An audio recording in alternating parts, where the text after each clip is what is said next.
Good morning, good afternoon, good evening, not much good depending on your location. Please join in the struggle to liberate our people from the contraption. Like and share videos. Nuro luayo, na nuro luayo.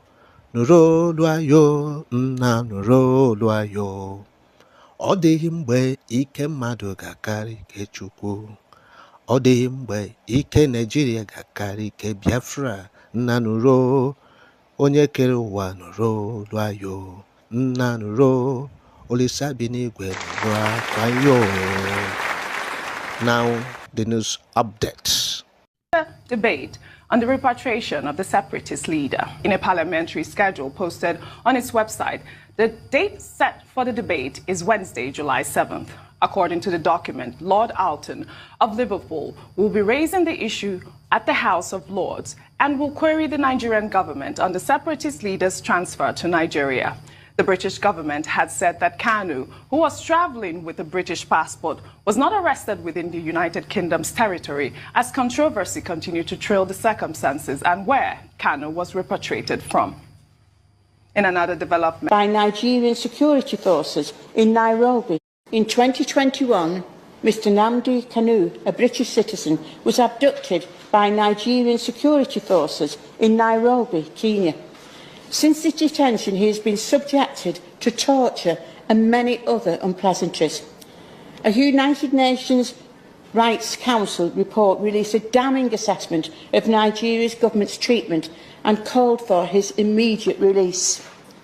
My right honourable friend from Camberwell and Peckham has worked tirelessly on behalf of Mr Kanu and is urging the Foreign Secretary to do more to secure his release.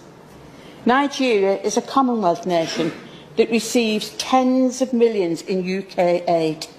It is one of the biggest benefactors of aid. Part of this aid support must be a commitment to human rights and upholding the right to fair trials. Mr Kanu must be given access to a fair and due process. A British citizen travelling on the British passport should not be kidnapped in a third country and dragged to a Nigerian prison.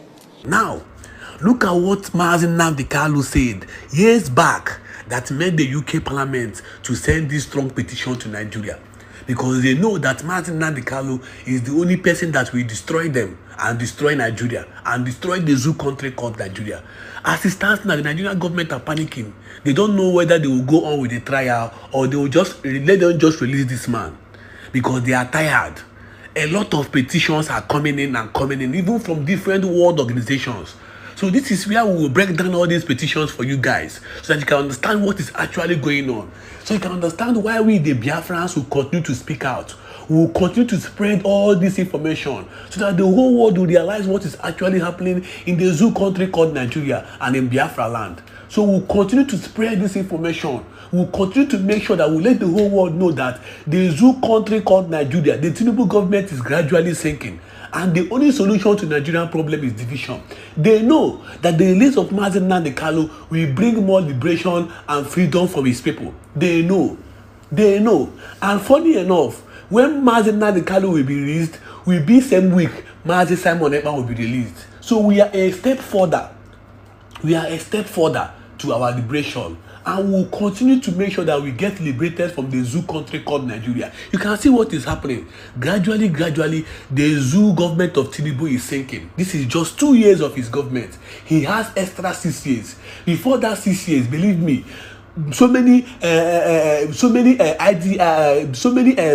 Fulani herdsmen, so many of them will have their various camps in Biafra land. If we don't stand up and fight, if we don't stand up and disgrace and destroy these people, we are not going into any conventional war with the Nigerian state. All we are saying is we need to discuss our referendum on a round table with this so-called zoo government. Now, let me play you the video of what Mazi Nnamdi Kanu said that attracted this particular parliament to discuss the Mazi Nnamdi Kanu's case. For the UK Parliament to talk about Mazi Nnamdi Kanu, for them to talk about the release of Mazi Nnamdi Kanu, just know that the Biafran government and the Biafra movement is one step ahead of the zoo government called Nigeria. Now let me play you what happened and why the UK Parliament are reacting to the kidnapping of Mazi Nnamdi Kanu from Kenya to the zoo country called Nigeria. A failed state that it is, as as a terror-ravaged contraption that it is, as an abomination that it is. How have they managed to keep Nigeria together? Look no further than what happened during the End SARS protest. When I preach all the time and I say to black people that your mental weakness, your inability to reason properly is why you are suffering, they say not. They manage to divide those who are protesting by introducing two key elements they know will appeal to their primordial instincts. What are those? Religion and ethnicity. Let me tell you something you don't understand. That is the only instrument the Europeans had to divide and conquer Africa.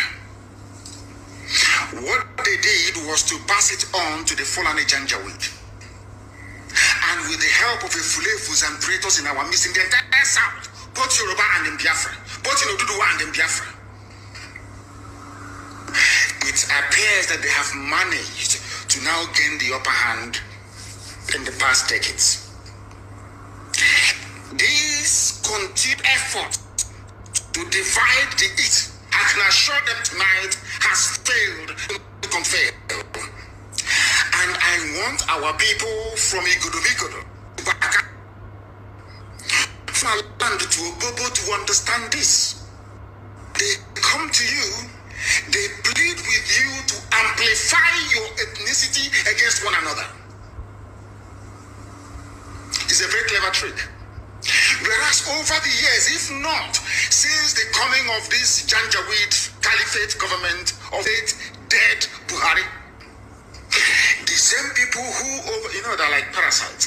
The same people who over the years were trying as much as possible to have this cohesion between Fulani and Hausa together as one political bloc.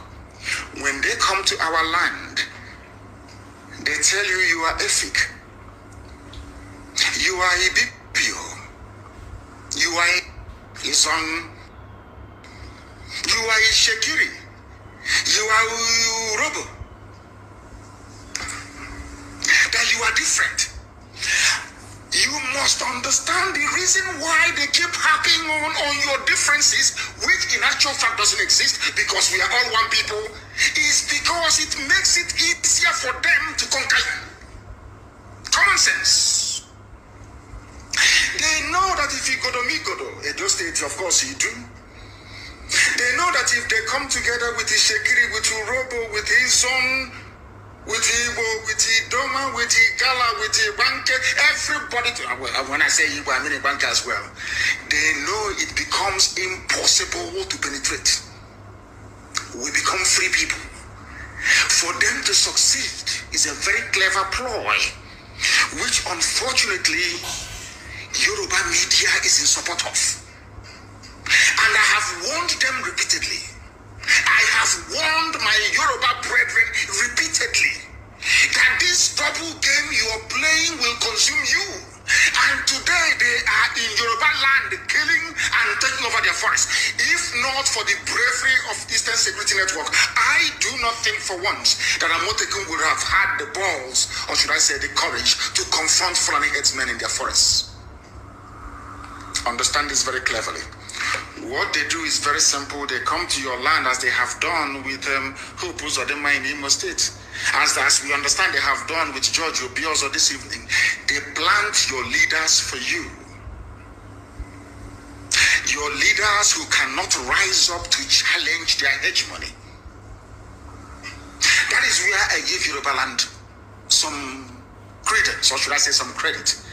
Because they have not allowed themselves to become as divided and damaged as the East is.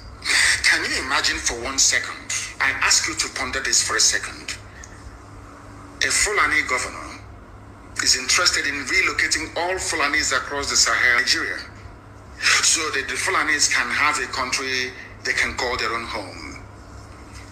In the East, there is a governor, despite being an Igbo man, speaking Igbo, raised as in Igbo setting, he's saying he's not Igbo. I just want, for one, I don't know how to explain this so that people can understand it. I just want for 1 second for people to sit down and ponder this. It's a very simple, it's not a conundrum, it's very easy to untangle. The person telling you that you are from Niger Delta, the person telling you to accentuate your ethnicity or your tribe, as the case may be, the person telling you that you are not related to an Igbo man, the person telling you that you are not Biafra, the person telling you that Efik is different from even Ibibio, Ibibio is different from Anang. Man telling you this is bringing his brothers and sisters from Senegambia, from Mali, from Niger, as Fulani headsmen, as bandits, as terrorists, to come into our country, into our space, to take it over. You, his counterpart in the East, you are doing your level best to make sure you divide your own people. My people, I don't hear them now. What do you make of it? Drop your comments. But remember, it's Biafra or nothing. Bye for now.